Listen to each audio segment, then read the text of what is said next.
Guys, பாறை மீன் கருவாட்டு குழம்புக்கு தேவையான பொருள் பார்க்கலாம். கத்தரிக்காய், வெள்ளை மொச்சை, பெருங்காயம், கறிவேப்பிள்ளை, நல்லெண்ணெய், 2 தக்காளி, பாறை மீன் சின்னது, சின்ன வெங்காயம், 2 பச்சை மிளகாய், புளி, வெந்தயம்.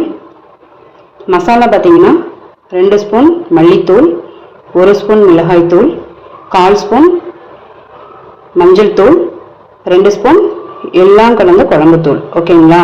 இது குழம்புக்கு தேவையான பொருள். இப்போ மொச்சை இருக்குது பார்த்தீங்களா? இப்போ என்ன பண்ண போகிறோன்னா, வறுத்து குக்கரில் ஒரு 5 விசில் விட்டு எடுத்துக்கலாம். கத்திரிக்காயும் கட் பண்ணி எடுத்துக்கலாம். இப்போ இதெல்லாம் பண்ணிவிட்டு உங்களுக்கு காட்டுறேன். அடுப்பை ஆன் பண்ணி பேன் வச்சாச்சு.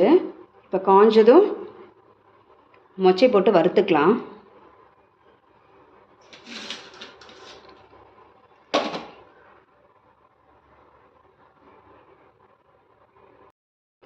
பேன் காஞ்சிருச்சு. இப்போ பார்த்தீங்கன்னா மொச்சை போட்டுக்கலாம்.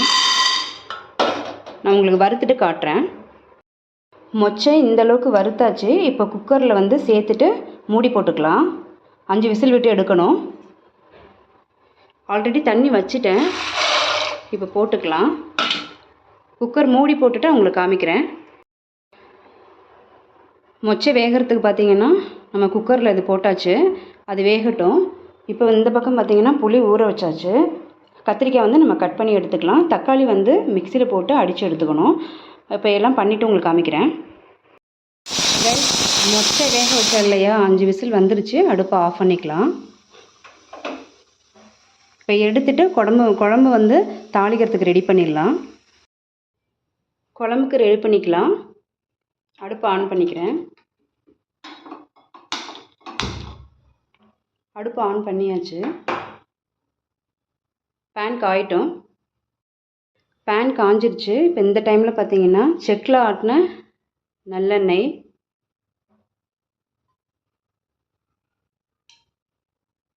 இது நல்லெண்ணெயில் செஞ்சால் நல்லாயிருக்கும்.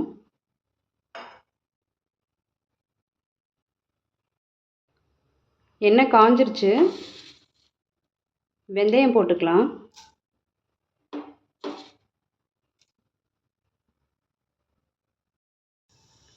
வெந்தயம் செவந்துருச்சு. கருக்க விட்டுறாதீங்க. குழம்போட ஃப்ளேவரே பார்த்தீங்கன்னா மாறி போயிடும். இந்த டைமில் பார்த்தீங்கன்னா சின்ன வெங்காயம் போட்டுக்கலாம்.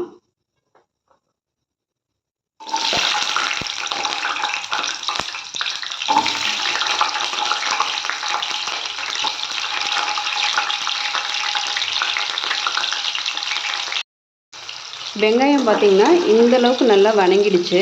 இந்த டைமில் பெருங்காயம், கறிவேப்பிலை, பச்சை மிளகாய் 2 இதெல்லாம் வணக்கி விட்டுக்கலாம்.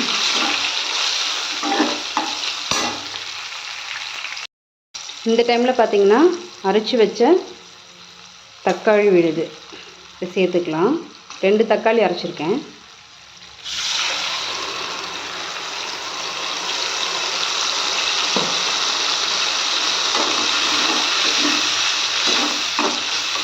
நல்லா கலந்து விடணும்.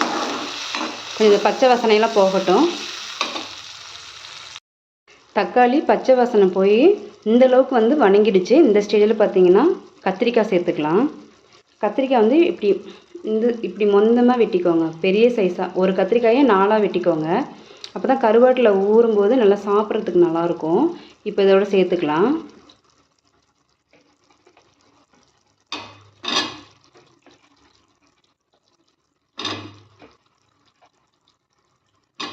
சேர்த்து நல்லா வதக்கிக்கலாம்.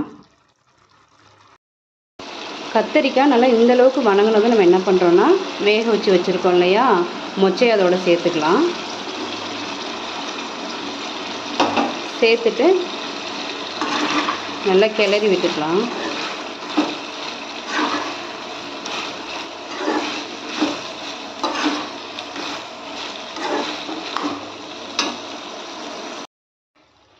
மொச்சை போட்டு நல்லா வதங்கி வந்துருச்சு. இந்த ஸ்டேஜில் பார்த்தீங்கன்னா நம்ம அந்த மசாலாலாம் வச்சுருக்கோம் இல்லையா, இதை எல்லாத்தையுமே இதில் சேர்த்துக்கலாம்.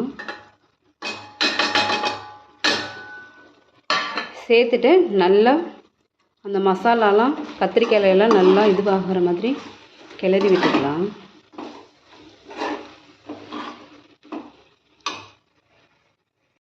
மொச்சை கத்திரிக்காயோடு பார்த்திங்கன்னா மசாலாலாம் நல்லா வணக்கி எடுத்தாச்சு. இந்த ஸ்டேஜில் பார்த்திங்கன்னா புளித்தண்ணி வச்சுருக்கோம் இல்லையா, இதை சேர்த்துக்கலாம். சேர்த்துட்டு குழம்புக்கு தேவையான தண்ணி ஊற்றிட்டு உங்களுக்கு காமிக்கிறேன்.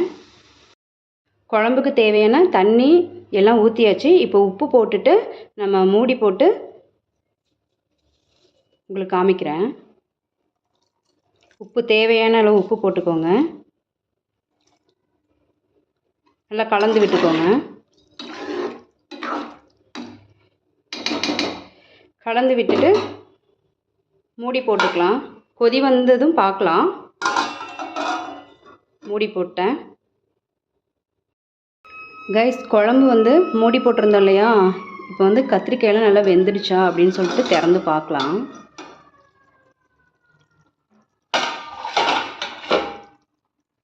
பாருங்கள், எண்ணெயெல்லாம் நல்லா பிரிஞ்சு வந்துருச்சு. இந்த டைமில் நம்ம கருவாடு சேர்த்துக்கலாம்.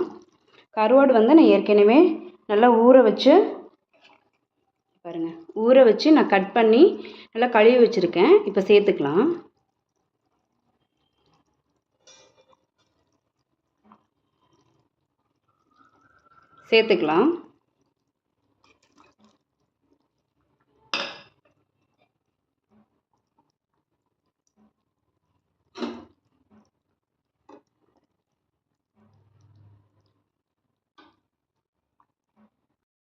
கருவாடு சேர்த்ததுக்கப்புறம் பார்த்தீங்கன்னா குழைய விடாமல் எடுக்கணும் கருவாடு.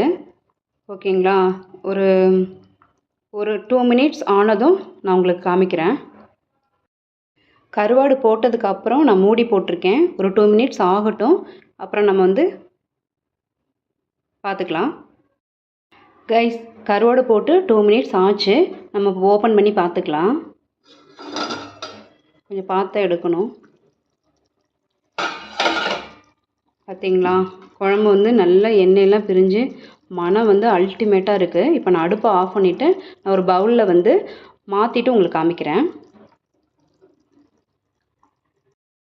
கைஸ், நான் பவுலில் மாற்றிட்டேன். சும்மா கார்னிஷ்காக வேண்டி நான் கறி லீஃப் இதில் போட்டிருக்கேன். பாருங்கள், குழம்பு இந்த மாதிரி இருக்கும். கத்திரிக்காயெல்லாம் பார்த்திங்கன்னா உடையக்கூடாது. ஓகேங்களா? அந்த மாதிரி பார்த்துக்கணும். குழம்பு அல்டிமேட்டாக இருக்கும். நீங்களும் ட்ரை பண்ணி பாருங்கள். கருவாடு இந்த மாதிரி உடையாமல் எடுக்கணும். இந்த குழம்பு பார்த்திங்கன்னா ஃபர்ஸ்ட் டே வச்சு சாப்பிட்றத விட மறுநாள் சாப்பிட்டா அவ்வளோ அல்டிமேட்டாக இருக்கும். இது ஒயிட் ரைஸ்க்கும் சாப்பிட்டுக்கலாம். ராகி களி இருக்குது பார்த்தீங்களா, அதுக்கு செம்மையாக இருக்கும். நீங்கள் ட்ரை பண்ணி பார்த்துட்டு ஃபீட்பேக் என்னென்னு சொல்லுங்கள் கைஸ். லைக் பண்ணுங்கள், சப்ஸ்கிரைப் பண்ணுங்கள். Okay guys.